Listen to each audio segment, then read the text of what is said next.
The greatest thing from Quebec since Celine Dion and GSP. A pair of siblings. A couple of stellar young men. Two brothers. These two young men. Two siblings. The hard-hitting pair represent Canada.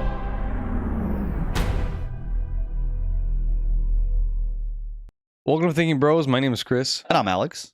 We're your favorite corner store philosophers trying to figure out life one conundrum at a time. And today we're going to be talking about the 150th anniversary deluxe edition, The Annotated Alice by Lewis Carroll, edited by Martin Gardner, expanded and updated by Mark Burstein, or Burstein for familiars. Now, the reason I said all of that is because we have absolutely no idea what to talk about. And it was a good filler for like 15 seconds because we got to chapter 6 at the end of it. There's certainly some themes we can discuss. But otherwise, let's talk about the following.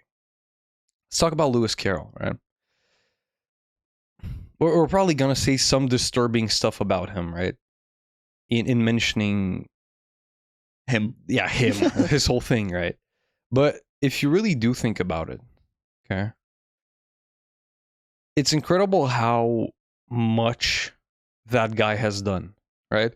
Because I didn't see his lifespan, but in his works and in the pictures and probably by the life expectancy of those times, the guy probably didn't live much past 50, right? So by I don't know. Maybe he was like 40 something. I don't know 30. where you're going with this. So. Okay. But just look at how much he has done. Like, first of all, I don't know if you read the side note, because this is an annotated Alice, right? So a lot of backstory, not necessarily explaining the text, but mostly referring to where those elements in the text might have come from in his real life. Yeah, very explaining them. Factual kind of analysis of, okay, if you want to know how it could possibly. So, and you see the amount of annotation, right? And you tell yourself, if you were to write a book about, for kids, you probably kind of have a vague storyline in mind and kind of a moral, and maybe you'd infuse it with some words that you know that could bring you there to ultimately getting that moral through. But it seems like nothing is accidental. I see. Right? In that sense, I just mean, it really looks like, okay, he writes a paragraph. I mean, this is good writing, by the way. I think in Peak, when we read Peak and he was explaining how he wrote the book, he said, he talked about how there's dumping, like paper dumping, like thought dumping, and then there's the other thing, where you actually work on the mental representation of exactly what you want to say, and it's clearly set up in your mind. And this is what good authors do, right? They write the approximate thing they want to say, then they go through every word and they're like, okay, would it be better to keep it here or not? Right. And this is kind of what makes the genius, but obviously, as we know from Peak, genius is just reiteration.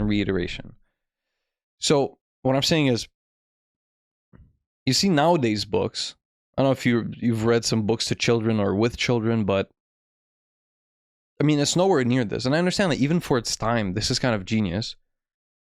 Well, I guess, right? Yeah, I mean, if it's survived this long, I would guess so. Yeah, not only survived, it has a whole... Thrived. Yeah, no, but it has a whole subculture, it seems. Because the guy's quoting thousands of people with theories and research and drawings, and I mean, it's incredible. Like, Lewis Carroll might use, I don't know, a fruit. Like, Alice picks up a fruit, and they're like, well, actually, it was apparent that was his sister's favorite fruits, and by the end of her life, she actually stops eating them, and so it's a sign of death in the book. Like, stuff like that, and everything is absolutely intentional. But moreover, not just how much work was put into this book and how obviously it relates to his own life, and we'll get to how that is the case, but how much is he? Like, how much has he accomplished? Because if you look at some annotations, they're I mean, he basically he's like an intermediate logic guy, right? Like his logic is crazy. His language manipulation and how much he understands language. He's really good at being nonsensical, but also with a deeper sense. There are references to pure mathematics. Did you see that? The grin without the cat? There's an annotation. You read that footnote? Yeah. Pure mathematics. And all of these other things like painting, well, of specific things, but painting. And then this kind of, crazy passion of about children, but we'll get to that. And you see how you add these things and you put yourself in your framework and you ask yourself, like, how could a guy who was seemingly quite young when he wrote this, according to the portraits, how could he have done so much? I looked for a portrait of him. Was there a portrait of him somewhere? I think so. Maybe at the beginning. I missed it. But isn't it incredible how people just do stuff like so much stuff? I actually thought okay. I actually thought exactly about that. Like, hearing about his life, well, except for certain parts. Yeah. But I think about the like dual aspect of his life, him being like an academic mathematician, logician. Oh. And also the thing, sorry, about the him believe. Did you read the footnote where he believes in the psychokinesis? Panpsychism. Yeah, and he's part of that community as well. Yeah. Yeah. And then I was gonna say, like, that's his like professional life, I guess, and then his separated persona of Lewis Carroll, who writes books for children. It's like so many things. I'm jealous of. I got jealous of those times because I pictured those times as it being typical of people doing that. But I think you have to think that this person was particular for that time for doing so many things. And also, I think a lot of people, you know what? I think he was an exceptional person, and there are people like this, like today, like Elon Musk is always doing something, right? And 50 million different things. Yeah. But there's always distractions. I think most people nowadays are just stuck on their phone and not doing anything apart from like, oh, I have to go to school, I have to go to work, and that's what I'm doing. But back in the day, it was probably something different, but still the same types of people, right?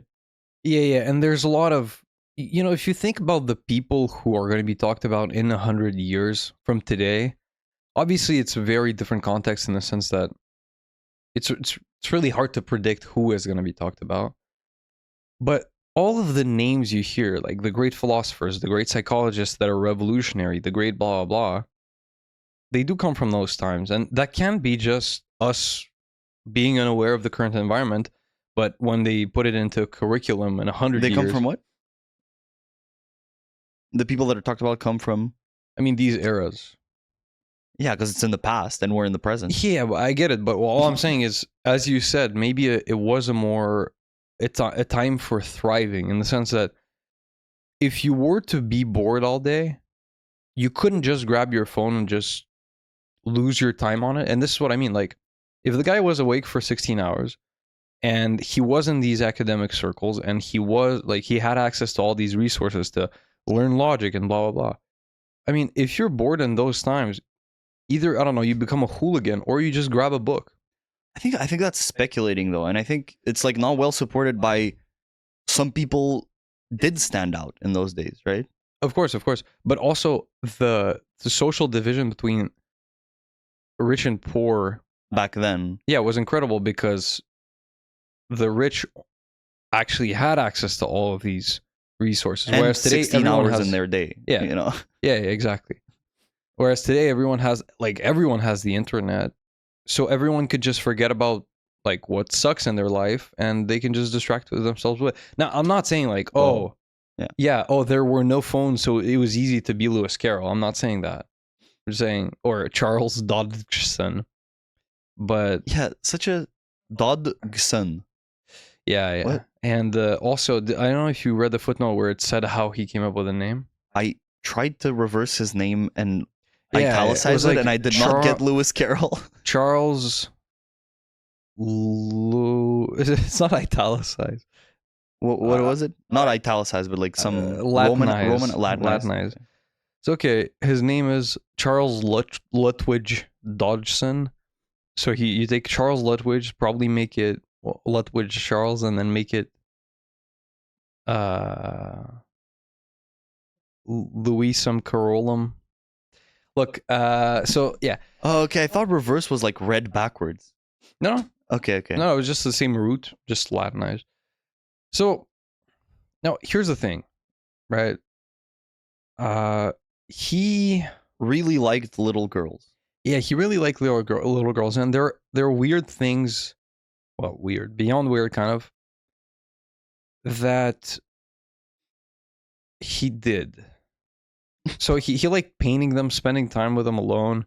Painting them naked, that is. Yeah, Also. well, in their original outfits, as one would say. Mm. And also, he had a stutter, but the only way he could get rid of it is when he was talking alone to little girls. But also, in his private life, he wasn't sexually active, correct? Yeah. Now, They put a lot of emphasis on that in the introduction. yeah, and obviously someone who would probably spend a good part of their career writing these annotations and researching so beyond what is necessary about his life and this book, or these books, because there's a Through the Looking Glass as well here, would probably defend him on that point. Right. And that is our current perception of someone who likes to spend time with the little girls and stuff like that, right? So fine, like if you take it at face value, I guess, is that what it means? No, sorry. Yeah. The inverse. If you take it as, like, if you interpret it and blah blah blah, sure, maybe he was very weird to say the least, and blah blah blah, right? But if you take it at face value, just like they're trying to do, and don't overextend the facts that are available to us, because it's emphasized that, oh, if the girls got uncomfortable, he said it's okay to stop and whatnot. Yeah. Stuff like that. Like, fine, okay, let's play devil's advocate. What you could deduce from it is the same thing I noticed at my work about children. Okay, when they're prepubescent, they don't have the concept of sexualizing things. Mm-hmm. So when something is done, like, for example, even like seeing someone naked, for them it's really funny, right? It's like funny to, Right, I guess because you're not supposed to. yeah, and they're noticing these. Well, obviously, at baseline, if you didn't teach them anything, they wouldn't think it weird at all, right? If it was a perfect climate for everyone to walk around naked, like, we could change society into being that, and no one would be born with the instinct that that's weird. I'm not sure, but Again, we can let's suppose say. that. But the reason why it becomes funny, for example, to take off their shirts and whatnot, is because they notice the reactions from adults, and it becomes like this taboo that they don't really know what spot it hits, but when they do it, there's something different in the reaction of adults, right? Yeah. So what I'm trying to say here is, let's say Lewis Carroll himself, was in this state of not, like, actually being asexual, okay? And all of these things he did it in a childlike, like, fascination with all of these elements that weren't necessarily sexual. It was like, it's often said that he fell in love with, for example, the girl whom... I feel like I don't even need to say anything. Just like you talking more about it, you're gonna dig a grave for him. I mean, yeah. No, like, there are two alternative theories. If we stick to the facts that are in this book, which are probably, it would be very criticized for something this official and this, how would you say, holistic in terms of information it gathered. Yeah, information about Lewis Carroll to be wrong about this, Sure. right? For there to be facts beyond this. Although I guess there were some like cryptic notes and like hidden stuff, and what wasn't there from the first intro? About what? What do I you don't mean? know. I'm not sure. Oh, there was this mistake he made about enjoying the company of a 17-year-old girl, and then when he realized she was like too old, Yeah, I guess. something like that. Yeah, it's Something- consistent with the like when people get old, sex becomes a thing. So kissing a 17-year-old makes it sexual, and then he apologized to the mother. No, and said it. but he apologized with a joking air. Yeah. So again, weird stuff, It's just but very weird. Yeah. yeah, but very weird, of course, by the lens of someone who's been taught that all of these things are what they mean in our society. It's hard to say. No, it really is hard to say. Like, if you're being absolutely fair to the guy, it's hard to say. But yes, they do seem weird. Yeah, but I mean, it's just look, if you had entire access to his soul, and he's, let's say, as you sort of implied, like he stayed a child in some sense, Yeah. and it's all pure, I guess he wouldn't have Like childlike curiosity and fascination about things. something like that, but Right. he wouldn't have traumatized those girls, I guess. But if like you're any of those girls' parents, if you're even those girls grown up, you're just like, it's just so very weird. Yeah, but there's probably some weird stuff going on with the high society people and people wanting recognition and Yeah, well, another justification for him and that era is that in those Victorian times, like the pure virgin child was very idealized, and so the beauty of that was to some extent religious, right, and not sexual at all. all right, and he's religious as well. Yeah, but I mean, yeah, I don't know. I just don't want to say anything. Like, it's just it is what it is. It's very Yeah. weird. It's the case of you saying cultural relativity would absolutely Would kind of absolve him. no could like offend anyone of today's progressive people. Or like being, what do you mean, child? Like, it's horrible. But the fair thing to say is exactly cultural relativity, I feel like. But also, I feel like I'm just- in any time I would have been, I wouldn't have let my child okay, sure. be naked Sure, but with also, a stranger. I'm sure horrible stuff like that is happening in these days as well. But I guess I want to take it all to a baseline of how I said, like, okay, forget Victorian times, forget the high society, forget all of these things. From his perspective, how could it possibly not be weird? And the way it could not be weird is for him to have this lack of sexualization. And what could be proven, evidence in support of that would be that he indeed wasn't sexually active. Yeah, that makes sense. So, okay, so let's say, okay, there's a man who says everyone wanting an exceptional life should be ready for the ups and downs of it. And I feel like for him to be such a genius, all of these genii have to have a quirk, don't they?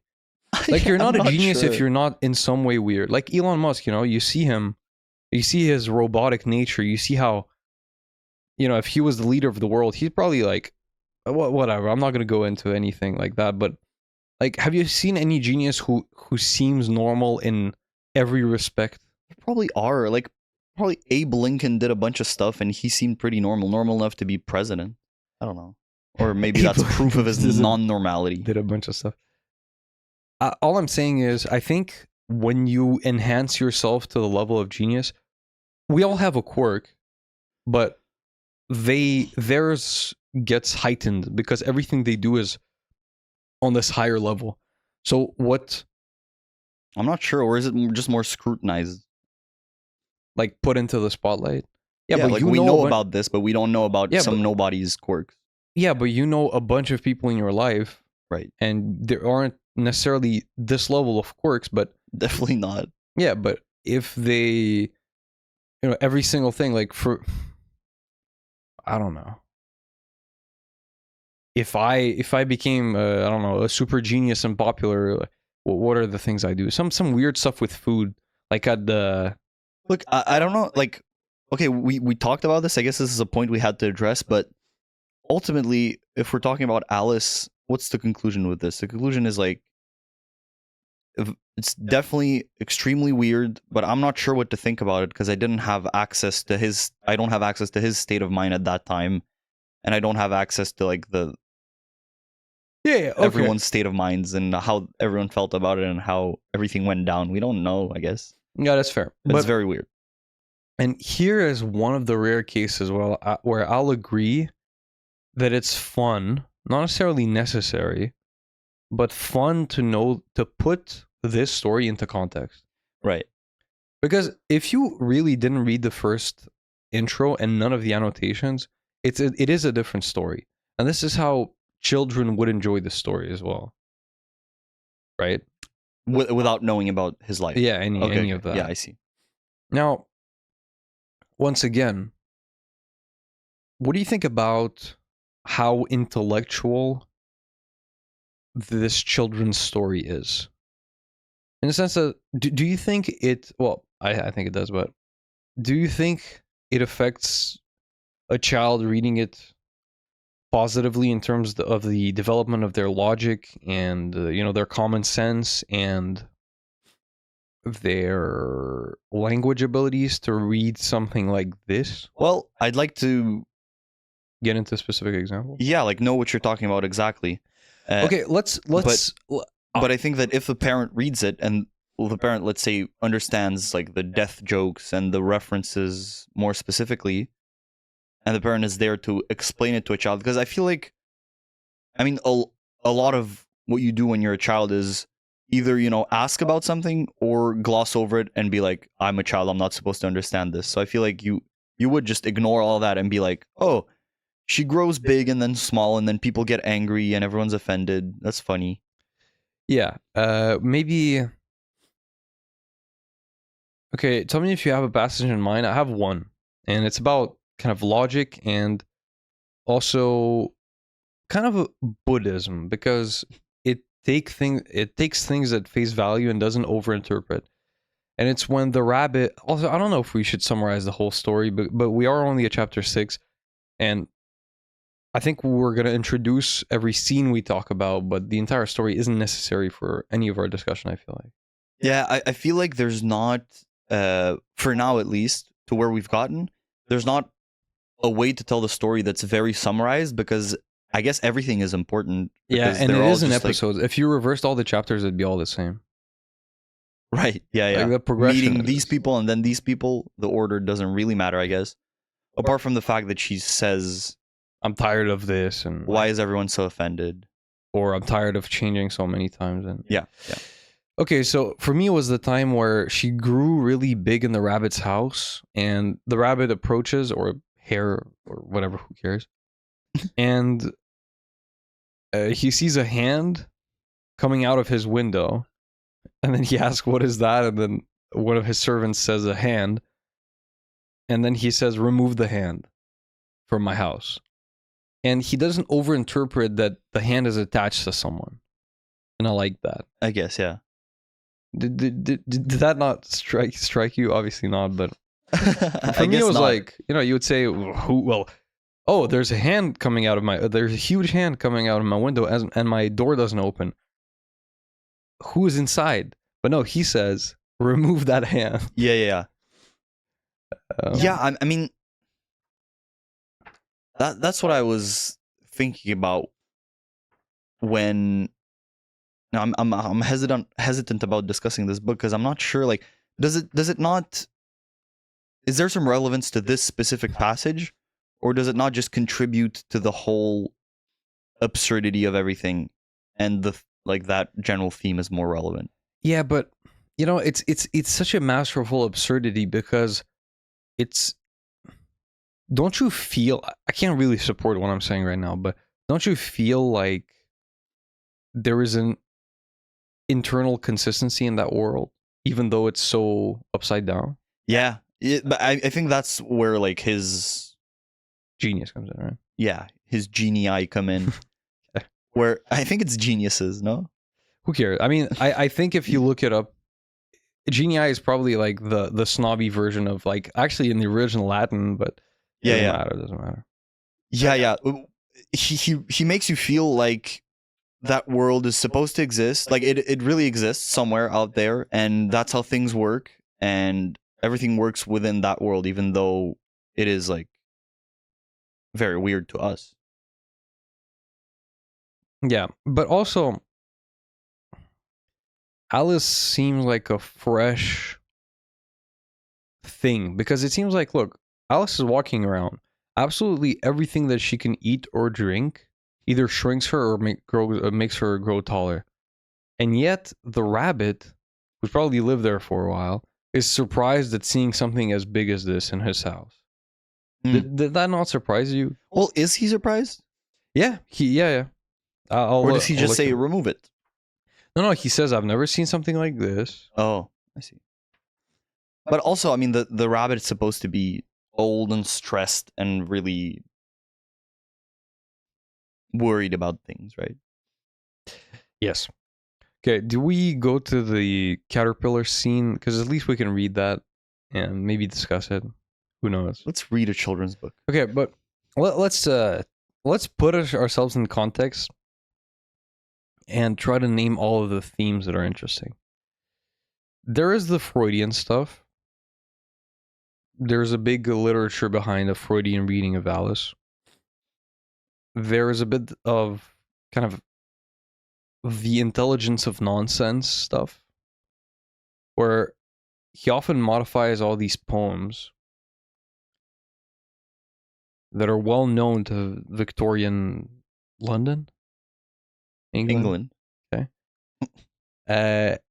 And England, London. It's in a way where, I mean, do you think the modification itself is of any relevance? Like, for example, with the most fun one was the one with the old man. Oh, I feel the one with the old man. Which old man?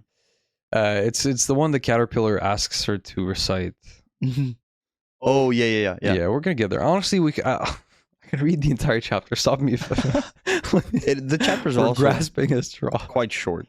Yeah, it is, but it's conversational. So yeah, okay, go ahead. Okay, go ahead. So, who are you? Said the caterpillar. This was not an encouraging opening for a conversation, Alice replied, rather shyly. I hardly know, sir. Just at present. At least I know who I was when I got up this morning, but I think I must have been changed several times since then. What do you mean by that? Said the caterpillar sternly. Explain yourself. I can't explain myself, I'm afraid, sir, said Alice, because I'm not myself, you see. I don't see, said the caterpillar. So this is a criticism of, as you saw in the footnote, of useless phrases added at the end of sentences. Again, playing into this thing of taking things at face value. Mm-hmm. It's like a lot of comedians are really good at that too, right? Like misinterpretations, but actually they make you run back and understand that your sentence meant exactly as they interpreted it. But because of habit, we usually interpret it in other ways. Like I feel like that's a whole category of jokes, is just taking expressions or, speech habits and saying, wait, what are you saying? Yeah, and that's part of the joke of the universe as well, because Mad as a Hatter is an expression, and there's a Mad Hatter in the story. Yeah. So a lot of these, actually, same thing for the smiling Cheshire cat. Everything is taken at face value, even the expressions. So, if Alice misuses her speech and says actually an expression that I don't know. Yeah, exactly. That is usually used metaphorically, people answer it literally. So you enter this nonsense world, and people are actually more logical than the people outside of this nonsense world, which is really interesting. Yeah. As you read that, it made me think. We know Alice. We know what happened. We've been hearing her thoughts, and so her saying this makes sense to us. But imagine being someone who doesn't know it all, and someone just comes up to you and is like, I'm not sure who I am. I knew who I was this morning, but Yeah, and this is maybe a children's lacking of the theory of mind as well, because she just went through a bunch of adventures and her world is turned upside down, and she's expecting all of these people who live in this mystical land to understand what is going on with her. But why should they? Yeah, but the caterpillar doesn't seem like too stressed about it either. I mean, I think he's not stressed about anything, but he's Genuinely curious, right? he's curious. He's not like, oh, what did you just say? What is that sentence? He's just like, oh, expand, like elaborate on that. What do you mean? Yeah, and I think the lacking of the theory of mind as well comes up when she meets a mouse and then shocks the mouse by describing in detail how much her cat usually likes to like catch all these different animals and mice. Yeah, well, she sort of, I think she starts by describing other habits of her cat, which is already of bad taste in front of a mouse, and then just she slips and she talks about how she literally says like it's very, very good at catching mice. Yeah, and as part of the bigger idea of this being a coming of age story, in a sense, I think when I had a class on this book specifically, You had a class on this book? yeah, that's why it's like a $50 book, and I bought it for it was like 50% of that class. So yeah, unfortunately, I don't remember much from it. In But college? yeah, but one of the things I remember from it is that as the book advances, Alice gets more and more tactful. That was specifically actually that's where I learned the word tactful, because I had no idea what that meant. And one of the examples you had to bring up in like your essays and whatnot was the example of how she treated the mouse at the beginning. I see. And by the end of the book, she completely changes that. And when she's meeting the queen, for example, she's much more like of a lady in that sense. Oh. So it's like a metaphor of everything making sense when you're a child, and then her entering the adult world, and that universe with the caterpillar and everything being so weird is the adult world where things sort of don't make sense. Yeah, also, and I think there's a specific sentence here where by like further on in the conversation, the caterpillar says, no, the Alice says, "Oh, it's weird going through all these changes," and the caterpillar says, "No, it isn't." And you're like, "Oh, right, it's not weird to become an adult. It's just from your frame of mind of a child. If you lack the understanding that literally everyone goes through this and it is a normal thing, but you're like, zero theory of mind. You're in your head. This is my world as I see it. There is no other possibility." As soon as that starts changing, you're like, what is going on here? Okay. What do you mean by that? Said the caterpillar sternly. "Explain yourself." "I can't explain myself, sir," said Alice, "because I am not myself, you see." "I don't see," said the caterpillar. "I'm afraid I can't put it more clearly," Alice replied very politely, "for I can't understand it myself to begin with. And being so many different sizes in a day is very confusing." "It isn't," said the caterpillar. That's pretty true, right? If you really think about what Alice has gone through, she has changed sizes and in the same way perspectives, right? Because a lot of it, when she changes sizes, it's described from her perspective. So like, oh, this house looks that big to her. This thing, like for example, the dog, is intimidating because right now she's 4 inches tall. Yeah. And it's the change in perspective. Yeah. And I actually thought about the Kendrick line. As I grow older, I realize life is perspective. Sure. So anyway. Yeah, but I feel like it's still weird to, in a couple of hours, change perspectives 5 times. Yeah, but I think the caterpillar is trying to say this is life. In the sense that when you're going to be an adult, all you're going to do is try to understand the world from others' perspectives, because this is what a conversation is. Well, I see, and you play different I'm roles definitely also, pushing right? it, but like it feels like that's a likely lesson. You also have different roles as an Yeah. adult, right? And you have the job, and then if you have children, you're the parent at home, but you're also a member of the sports team or something. Yeah, and the psychic Paralympics. Well, what's the caterpillar then? Because for the past 2 minutes and a half, I've been thinking about it through the lens of her entering the adult world. The caterpillar seems not part of it, sort of, right? Well, Freudly, it's phallic. Yes, Freudly, it is phallic. Okay.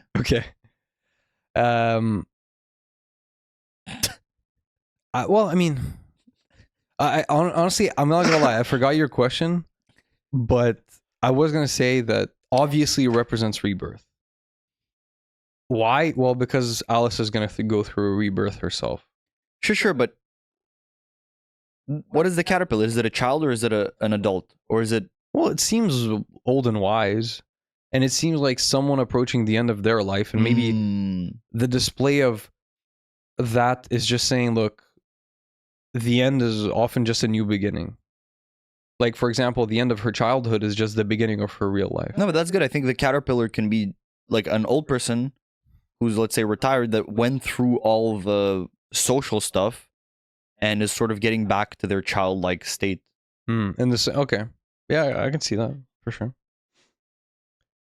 Well, perhaps you haven't found it so yet, said Alice, but when you have to turn into a chrysalis, you will someday, you know, and then after that into a butterfly, I should think you'll feel a little queer, won't you? This was a normal word back then. Not a bit, said the caterpillar. Well, perhaps your feelings may be different, said Al. All I know is it would feel very queer to me. You, said the caterpillar contemptuously. Who are you? That's so good. It's probably the best point in the book. And I think it says it's one of the most quoted. Oh, no, one of the most quoted. Did you read the footnote? Yes. About the cat, I think. It was like in the conversation with the cat. Yeah, that's possible. Yeah. That's really like a Buddha answer for sure. Which brought them back again to the beginning of the conversation. Alice felt a little irritated that the caterpillar was making such very short remarks, and she drew herself up and said very gravely, I think you ought to tell me who you are first. Why? Said the caterpillar. Here was another puzzling question, and as Alice could not think of any good reason, and the caterpillar seemed to be in a very unpleasant state of mind, she turned away. Come back, said the caterpillar after her. I've something important to say. This sounded promising, certainly. Alice turned and came back. Keep your temper, said the caterpillar. Is that all? Said Alice, swallowing down her anger as well as she could. No, said the caterpillar. Alice thought she might as well wait, as she had nothing else to do, and perhaps, after all, it might tell her something worth hearing.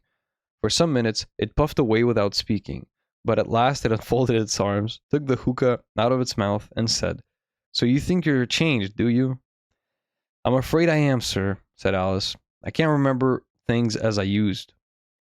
And I don't keep the same size for 10 minutes together. Can't remember what things, said Caterpillar. Well, I've tried to say, how doth the little busy bee, but it all came different.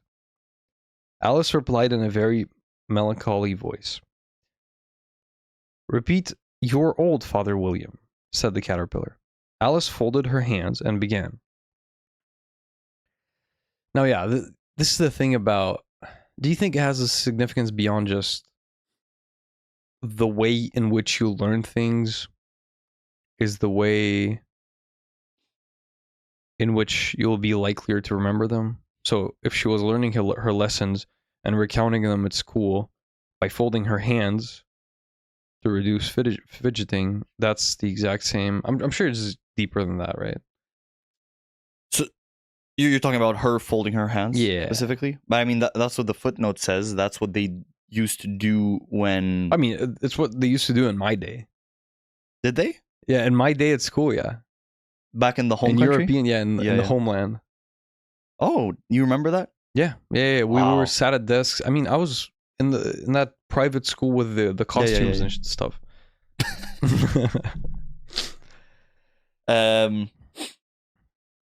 Yeah. Okay. And earlier, when that first poem she talked about, she wasn't. Yeah. I mean, what's the significance of her messing it up? Well, not knowing stuff. apart from her, being Mirabelle or whatever. Probably because she doesn't know stuff and she's stupid. Well, here it seems like how doth the little busy bee.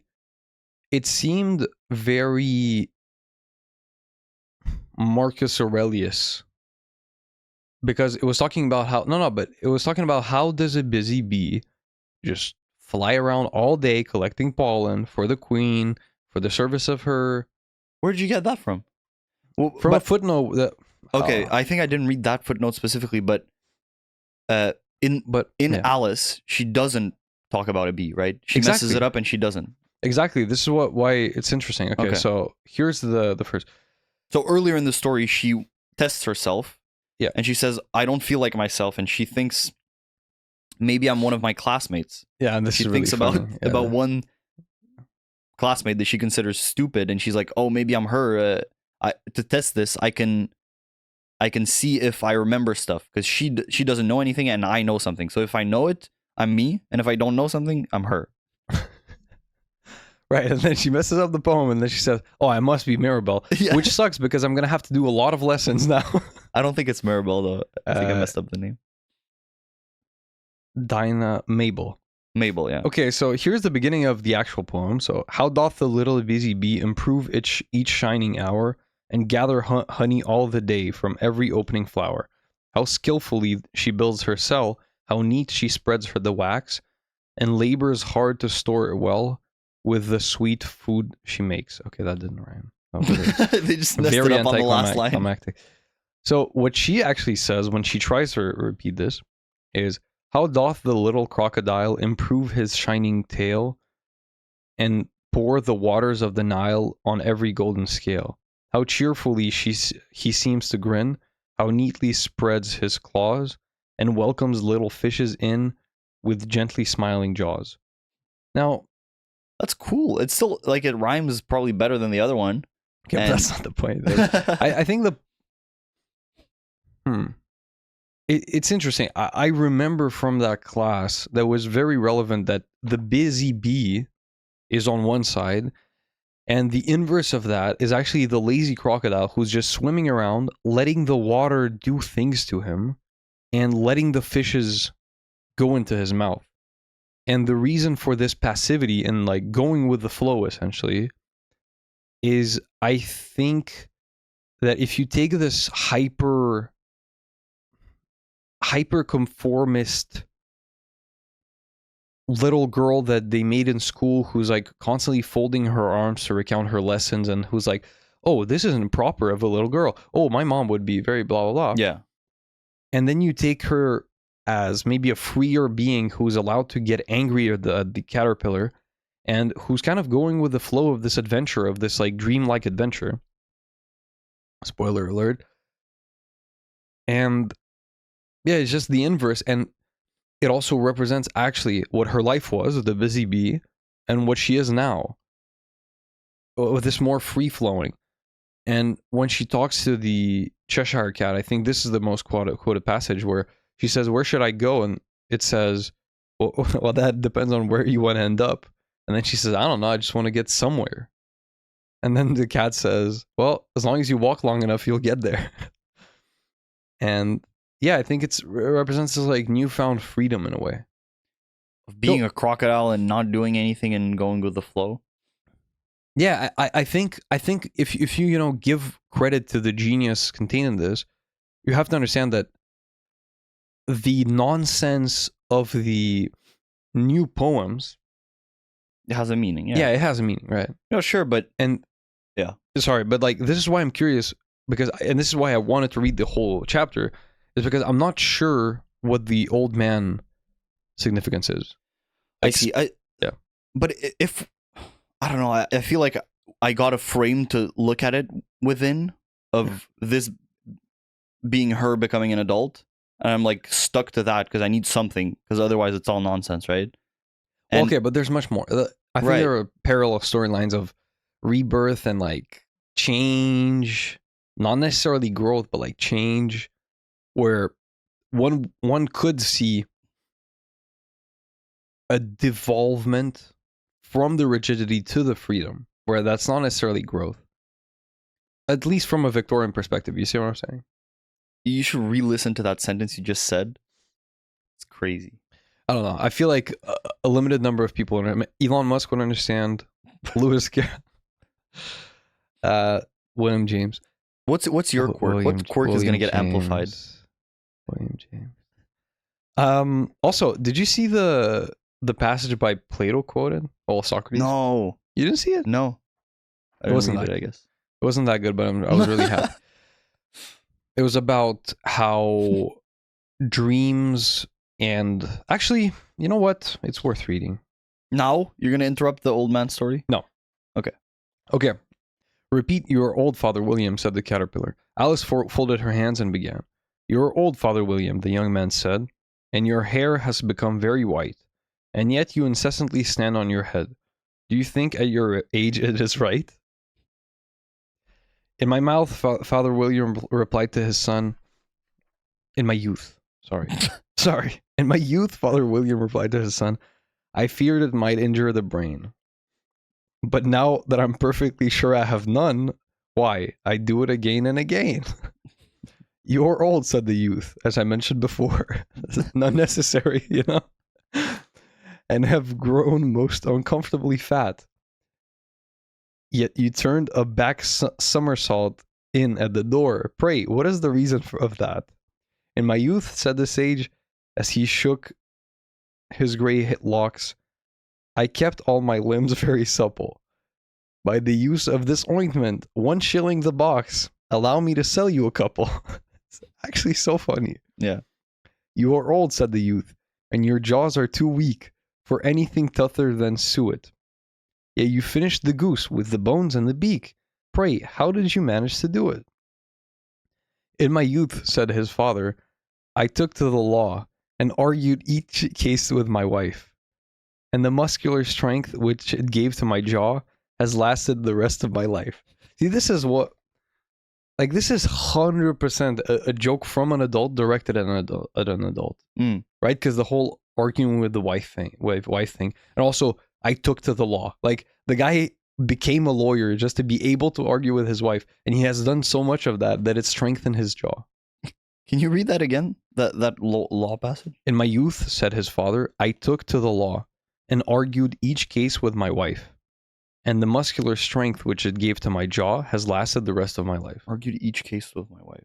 I literally didn't think about it.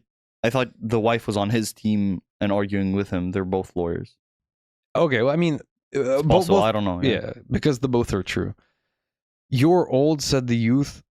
One would hardly suppose that your eye was as steady as ever.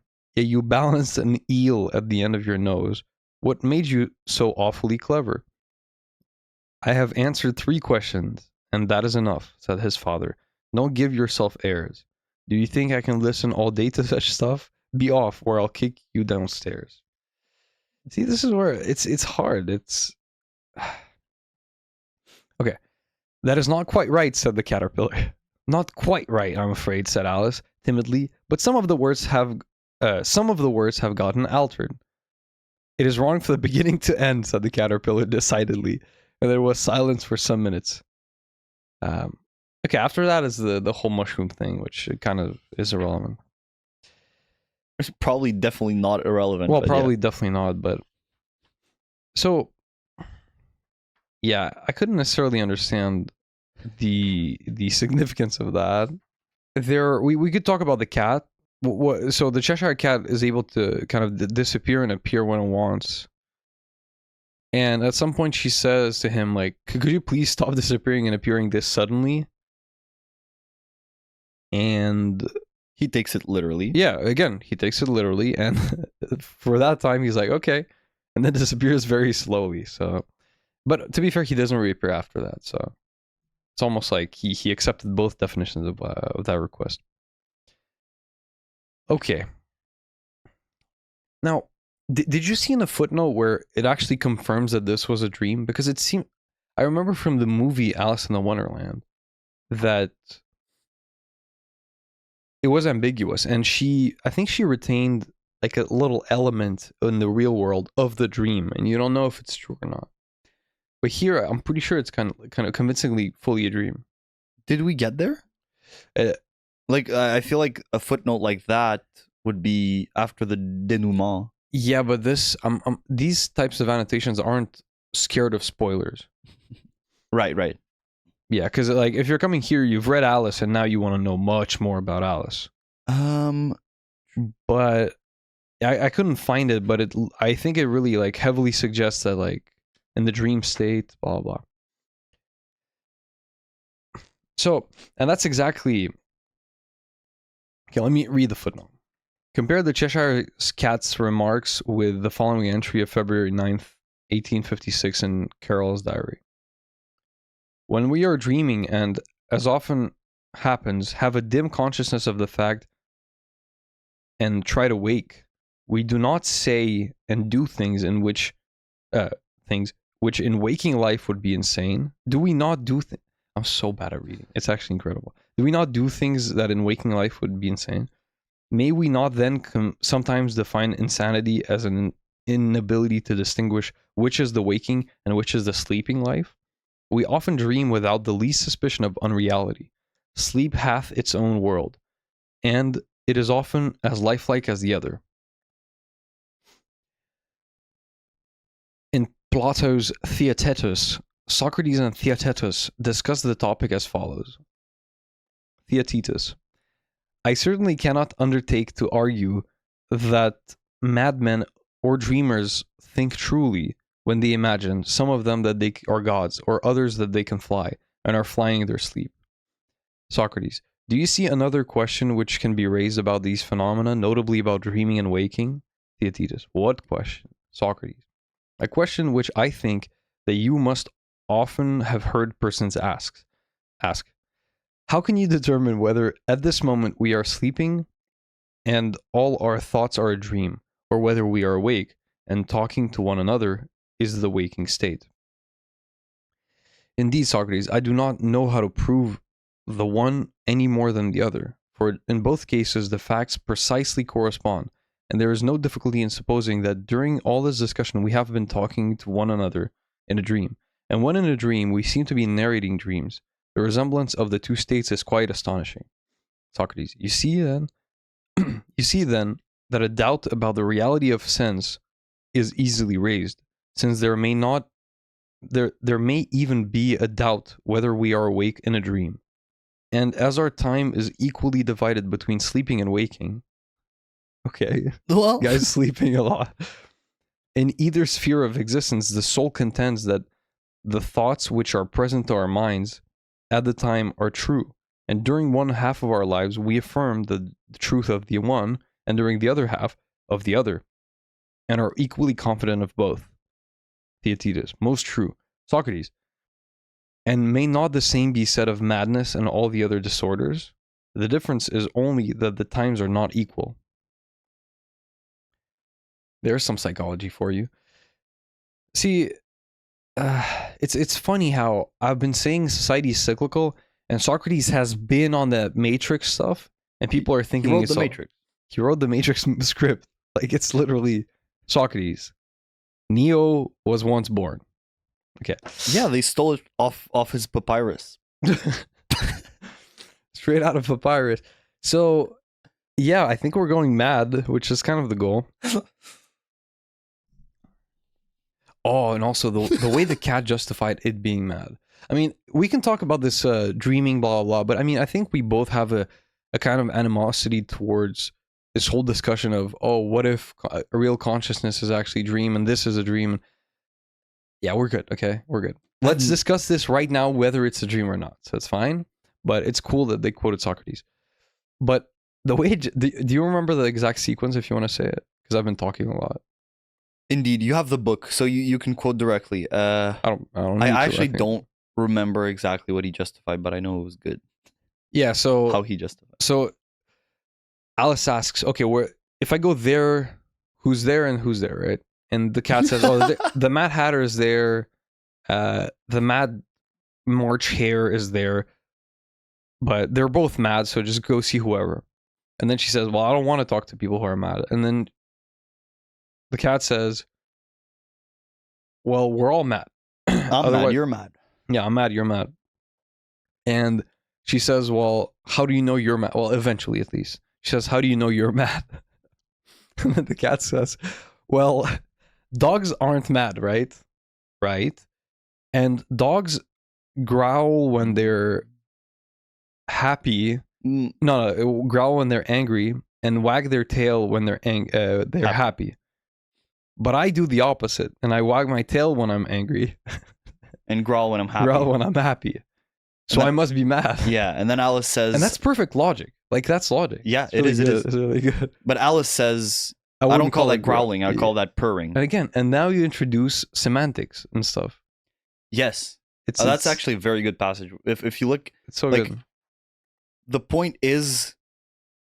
Everyone's mad because everyone has a different perspective and a different point of view. And different behaviors and different habits. So... language, I guess, sort of brings us together in the same world in some sense, but in another sense, we're always mad.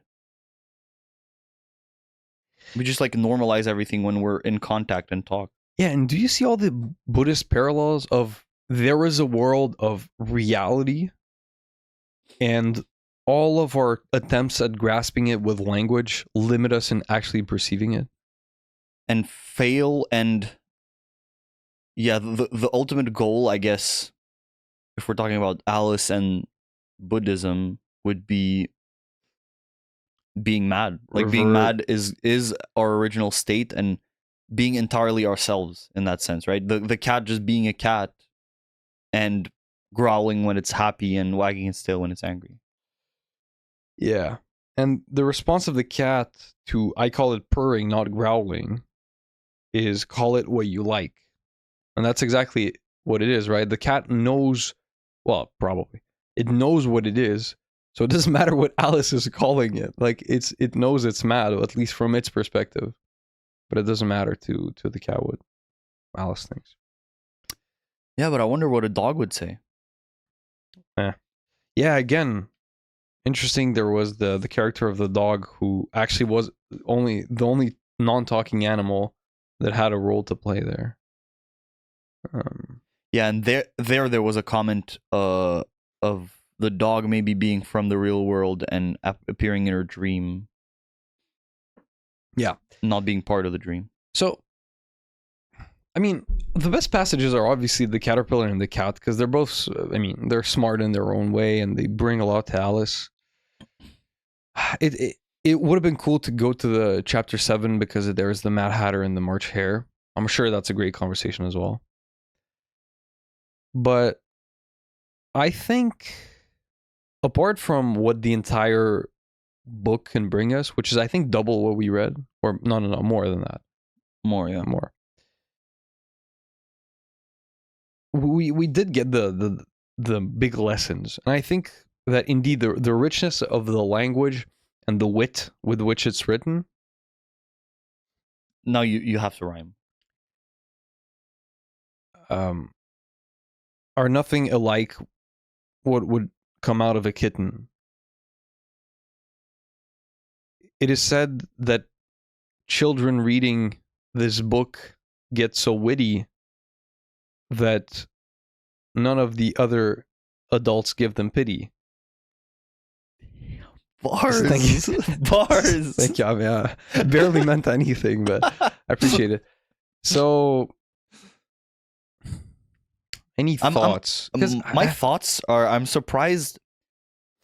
I don't know how your brain works. It seems like some of the time, something very similar to this, you would have hated on completely because you would have not given any effort to try to interpret it, and you would have said it was nonsense and just ignored it completely. But with this, for some reason, I don't know what triggers that in you to put more effort in and to try to analyze it, because you could just say it's all nonsense. Yeah, I think it's the same thing about any genius piece of anything, right? You show me a painting that a lot of people are saying, like the Mona Lisa, I do not care. I do not care. Other things, abstract mathematics, right? The things that actually just are exploring the edge of human knowledge just to explore it and to see if at some point we're going to get anywhere. But they're not contributing to physics necessarily or chemistry or any of the earthly things. Abstract mathematics and its advancement, to the naked eye, to the untrained human eye, they're not the same, you and I, right? It's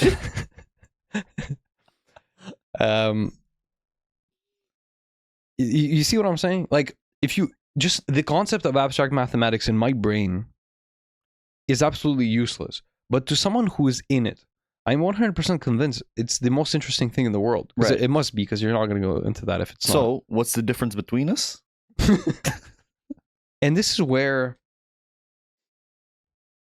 yeah, if you just gave me this as, without the annotations, as a just simple children's book, and actually read it for some reason, and didn't have the context in mind,